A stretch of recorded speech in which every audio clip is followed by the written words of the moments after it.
से जुड़ी हुई एक आम समस्या के बारे में आज बात करेंगे। और ये समस्या, ये पीड़ा है किसानों का जो रिकॉर्ड है, जो राजस्व रिकॉर्ड है, जमाबंदी है, उसमें नाम त्रुटि से संबंधित। आपका नाम यदि रिकॉर्ड में गलत है, उसके बारे में इसका वीडियो है। जो किसान का मूल रिकॉर्ड है, जो आधार है रिकॉर्ड का, वो है जमाबंदी। यदि जमाबंदी में आपका नाम गलत है, या फिर ये कहें आधार में कुछ और है, जमाबंदी में कुछ और है, तो उसको लेकर किसान को बहुत सारी समस्याओं का सामना करना पड़ता है, आर्थिक नुकसान उठाना पड़ता है। उसका कारण ये है कि सारा का सारा रिकॉर्ड ऑनलाइन हो गया। जमाबंदी है, गिरदावरी है, नक्शा है, ये टोटल रिकॉर्ड ऑनलाइन है।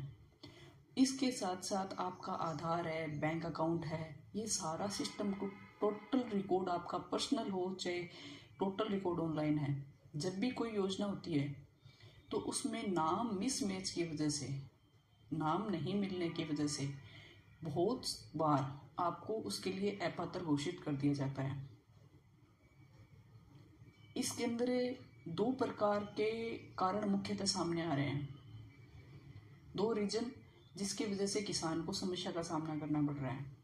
पहली बात तो जब आपकी ज़मीन विरासत से आपको प्राप्त हुई है, कहने का मतलब आपकी पैतृक संपत्ति है, बाप दादाओं के से अपने को ज़मीन मिली है।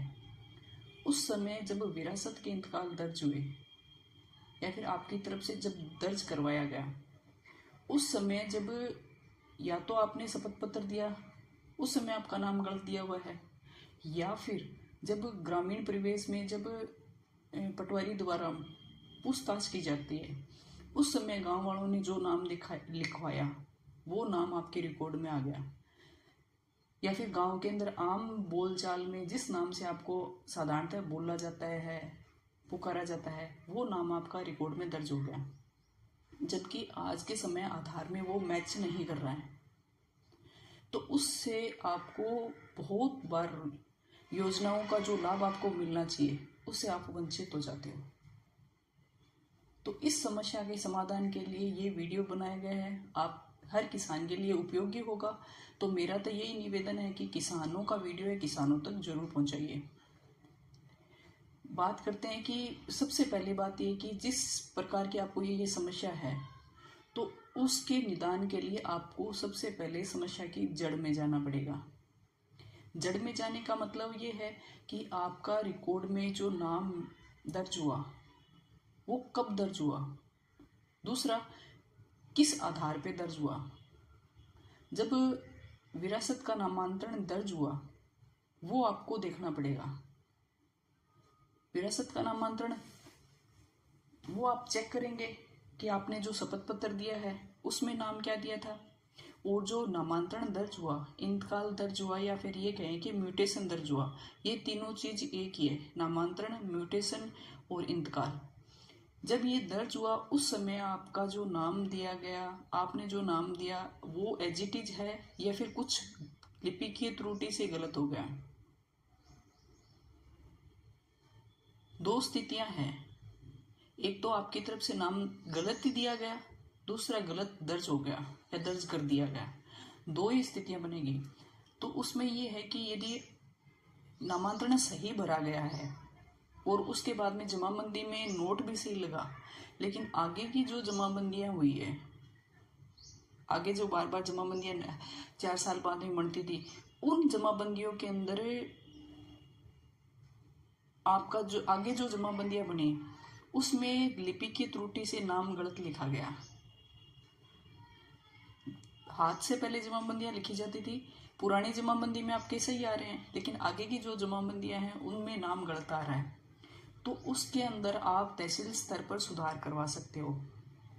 उसमें यही है कि आपने अपनी पुराना रिकॉर्ड निकलवाना पड़ेगा, जहां आपका नाम सही है वो जमाबंदी की प्रतिलिपि आप अपने तहसील कार्यालय से निकलवाएंगे, और उसकी प्रमाणित प्रतिलिपि लेकर, और जहां आपका नाम गलत हुआ, समझने की लायक बात है, फिर से मैं आपको बताऊं कि जिस रिकॉर्ड में जिस साल की जमाबंदी में आपका नाम सही है वो आपको पकड़ना पड़ेगा। उस साल की जमाबंदी और जहाँ से आपका गलत होना स्टार्ट हुआ उसकी सीरीज आपको की प्रतिलिपियाँ आपको निकलवा के फिर आपको एक एप्लीकेशन देनी पड़ेगी, उस पर पटवारी रिपोर्ट करेंगे। आपने तहसील में एप्लीकेशन दी, तहसीलदार जी ने दी वो पटवारी को, पटवारी उन सारे डॉक्यूमेंट्स की सीरीज करके रिपोर्ट तैयार करेंगे। जांच रिपोर्ट तैयार करने के बाद में वो वापस तहसीलदार जी के पास में जाएगी और तहसीलदार जी उस पर आदेश देंगे। उसके बाद में आपका नाम जो गलत था उसको शुद्ध किया जा सकता है। ये तब जब आपका नाम इंतकाल में सही दर्ज हुआ, लेकिन फिर उसके बाद में लिपिकीय त्रुटि से किसी जमाबंदी में हाथ से जब लिखा गया तब वो गलत हो गया। या फिर सेकंड तब जब सेग्रीगेशन हुआ उस समय यदि कोई त्रुटि हुई है। सेग्रीगेशन का मतलब पहले जमाबंदियाँ ऑफलाइन थी, सारा रिकॉर्ड ऑनलाइन किया गया, एक लिमिट समय के अंदर पूरा सिस्टम पूरा का पूरा जो रिकॉर्ड था वो पटवारियों द्वारा राजस्व कर्मचारियों द्वारा ऑनलाइन किया गया। तो एक साधारण सी बात है, जब बहुत बड़ा काम को अंजाम दिया जाता है तो कुछ ना कुछ त्रुटियां होना स्वाभाविक है, मानवीय भूल होना स्वाभाविक है। तो उस समय सेग्रीगेशन के समय कुछ नाम गलत फीडिंग में गलत हो गए तो वो भी आप इस तरीके से सुधार करवा सकते हो। जहाँ सही है उसकी प्रतिलिपि लीजिए और उसके बाद में आप एक साधारण सी एप्लीकेशन तहसीलदार जी को दीजिए और तहसीलदार जी उसकी जांच रिपोर्ट पटवारी से करवा के और वापस आपके शुद्धि ये आदेश दे के और शुद्धि की जा सकती है। ये तो ही एक सामान्य सी प्रक्रिया जहाँ लिपिकीय त्रुटि थी। अब बात ये है कि आपने विरासत के इंतकाल में दिया ही गलत था, या फिर ये कहें कि आपका पहले नाम कुछ और था लेकिन आधार के अंदर नाम कुछ और है। मुकेश कुमार पहले बुलाते थे लेकिन अब आपको श्यामलाल बुलाते हैं। या फिर ये कह सकते हैं आपके बाकी जो रिकॉर्ड है जैसे कि आधार है, बैंक अकाउंट है, या आपकी स्कूल की मार्कशीट है, या फिर और भी यदि आपके जो लीगल दस्तावेज है उसमें नाम बिल्कुल अलग है, तो फिर जबकि बंदा एक ही है, इंसान एक ही है, लेकिन उनके नाम दो है, जमाबंदी में कुछ और बाकी जो पर्सनल रिकॉर्ड है उसमें कुछ और, तो वो एक बड़ी समस्या बन के आ जाती है। उसके लिए किसान को तहसील नहीं एसडीएम कोर्ट वाद दायर करना पड़ेगा, एक छोटा सा केस दर्ज करना पड़ेगा। उसमें आप वाद दायर करके ये लिख के दोगे कि मेरा जो रिकॉर्ड है उसमें मुकेश कुमार नाम है जबकि मेरा सही नाम श्यामलाल है। ये एक उदाहरण के तौर पे बताया जा रहा है, इसके लिए कुछ भी आपका नाम हो सकता है।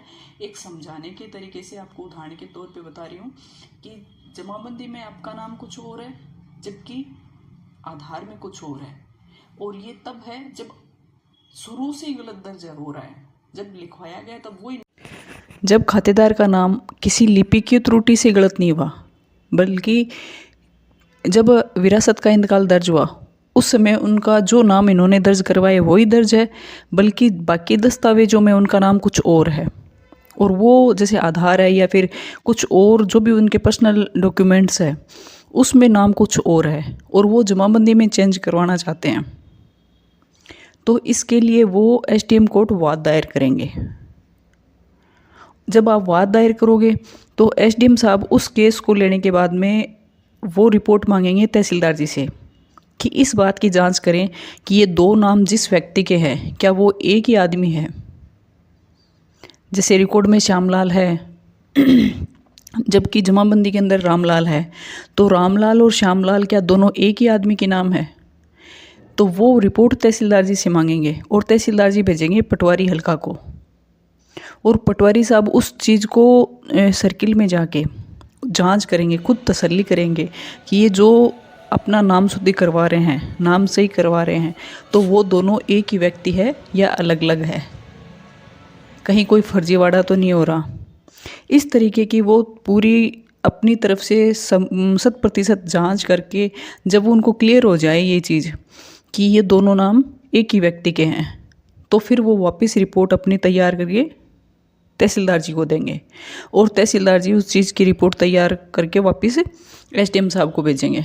और जब माननीय न्यायालय इस चीज़ के लिए एग्री हो जाए, उनके क्लियर हो जाए ये चीज़ कि ये जो नाम चेंज करवाना चाहते हैं वो दोनों एक ही व्यक्ति है, तो फिर आपको आदेश दिया जाता है नाम शुद्धि का, फिर उसका वापस इंतकाल दर्ज होता है। इस तरीके से आप 2 परिस्थितियों में अपना नाम सुधरवा सकते हो। तहसील स्तर पे जब आपकी नाम में गलती लिपि की त्रुटि से हुई है, मिस्टेक लिखने में हो गई हो, और दूसरी कंडीशन एसडीएम कोर्ट की तब जब आपका मूल नाम सही दर्ज किया गया लेकिन अब आपको चेंज करवाना है। कुछ नाम और था, बाकी डॉक्यूमेंट्स में कुछ और है, तो उस आधार पे आपको वाद दायर करना पड़ता है और माननीय न्यायालय इस बात की तसल्ली कर ले कि दोनों आदमी एक ही है, तो फिर वो आपको वापस आदेश देते हैं और उसका इंतकाल दर्ज होता है। किसानों के छोटे छोटे ऐसे मुद्दे जो आपको और हमें लगेंगे छोटे, लेकिन उनको जानकारी के अभाव में और बहुत बार छोटी छोटी बातों का उनको नहीं पता होता, इस वजह से वो बहुत सारी आर्थिक हानियों का भी नुकसान उनको झेलना पड़ता है। मेरा उद्देश्य इतना मात्र है कि किसानों से संबंधित मुझे मेरी नौकरी का जितना मुझे ज्ञान प्राप्त हुआ या फिर जितना मुझे पता चला है, वो मैं इस चैनल के माध्यम से आप तक आसान भाषा में पहुंचा सकूं। और आपको इससे संबंधित कुछ पूछना हो तो आप कमेंट बॉक्स में मुझसे पूछ सकते हो। मुझे जितना पता होगा वो मैं बताऊंगी, और मुझे कुछ नहीं पता होगा तो मैं अपने सीनियर अधिकारियों से भी पूछ के आपकी बताने की कोशिश करूंगी। किसानों का वीडियो है, किसानों तक ज़रूर शेयर करिए। धन्यवाद।